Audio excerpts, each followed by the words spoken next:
जेव्हा आपल्या घरामध्ये बाळाची चाहूल लागते, तेव्हा येणारे बाळ मुलगा असेल की मुलगी असेल, याबद्दलची उत्सुकता अनेकांना लागत असते। काही जण असे असतात की ज्यांना मुलगा किंवा मुलगी दोन्ही चालते, किंवा काही जण असे असतात की त्यांना फक्त मुलगा हवा असतो। परंतु आपल्या आजूबाजूला असे सुद्धा काही जण असे असतात की त्यांना मुलगी हवी असते। म्हणूनच आज आपण मुलींविषयी महत्त्वाची माहिती जाणून घेणार आहे। जेव्हा आपल्या घरात मुलगी जन्म घेते, ते घर अगदी आनंद, उत्साह आणि चैतन्यमय बनते आणि त्या घरातील सारे दुःख पळून जातात। घरात मुलगी जन्म घेते, ते घर अगदी आनंद उत्साही राहते।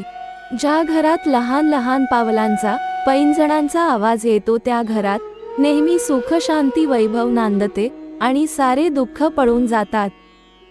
असे म्हटले जाते की मुलगी झाली की लक्ष्मी घरी येते। पहिली बेटी धनाची पेटी। भगवंत सर्वांच्याच घरी मुली पाठवत नाहीत। जे नशीबवान असतात, जे मोठ्या मनाचे असतात, त्यांच्याच घरी भगवंत मुली पाठवतात। ज्यांच्या देण्याची, दान करण्याची नीती असते, अशाच घरी मुली जन्म घेतात आणि त्याचमुळे त्यांना कन्यादानाचे भाग्य मिळते। एकदा स्वामी विवेकानंद वैष्णवी देवीच्या मंदिरात दर्शन करायला जात असताना त्यांना वाटेत एक शेतकरी दिसला। त्यांच्यासोबत दोन मुली दिसल्या। त्यातील जी लहान मुलगी होती ती खांद्यावर बसलेली होती, तर दुसरी मुलगीचा हात धरून ते डोंगर चढत होते। तर विवेकानंद त्या शेतकऱ्याला म्हणाले की बाबा, तुम्ही कोठे निघाले आहेत?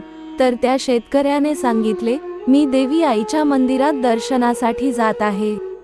आणि त्यावेळी स्वामी विवेकानंद त्यांना म्हणाले, तुम्हाला त्या मुलीचा भार झाला असेल तर असे करा की तिला माझ्या खांद्यावर द्या आणि वरती मंदिरात गेले की मी तिला तुमच्याकडे देतो।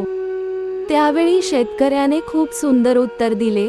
तो म्हणाला, मुलगी कधीही वडिलांच्या खांद्यावर भार होत नाही, उलट वडिलांच्या खांद्यावर असते तेव्हा ती वडिलांचा भार हलका करीत असते। ज्या माणसाला मुली ओझी वाटतात, तो मनुष्य बाप असूच शकत नाही। एकवेळ मुलगा आपल्या आईवडिलांना दुःखात पाहू शकतो, परंतु मुलगी आपल्या आईवडिलांना कधीच नाही। आणि आई वडिलांना थोडेही दुःख झाले तर मुलीचे हृदय कासावीस होते। जोपर्यंत मुलगी घरात असते, तोपर्यंत घरात बागडत असते, परंतु एकदा का ती लग्न होऊन सासरी गेली की आपण तिची वेळोवेळी आठवण करत राहतो। जोपर्यंत तिचा विवाह होत नाही, तोपर्यंत वडिलांसोबत बसून ती जेवण करेल। वडील कामावरून दमून भागून आल्यावर ती त्यांना पाणी आणून देईल, त्यांची विचारपूस करेल, काही हवे नको ते पाहिल।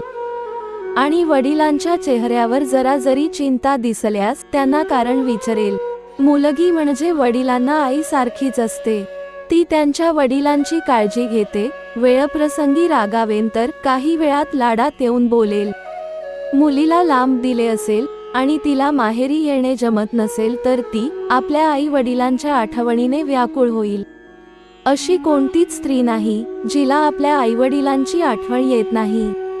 मुलीला सासरी जाताना वडील दरवाजाआड राहून रडतात। म्हणून जोपर्यंत मुलगी घरात आहे तोपर्यंत आनंद साजरा करा। म्हणून म्हणतात, फक्त देण्याची नीती असते, अशा नशीबवान लोकांच्याच घरी मुली जन्माला येतात। जय श्री स्वामी समर्थ। मित्र हो, ही माहिती आवडल्यास आपल्या प्रियजनांना शेअर करायला विसरू नका। धन्यवाद।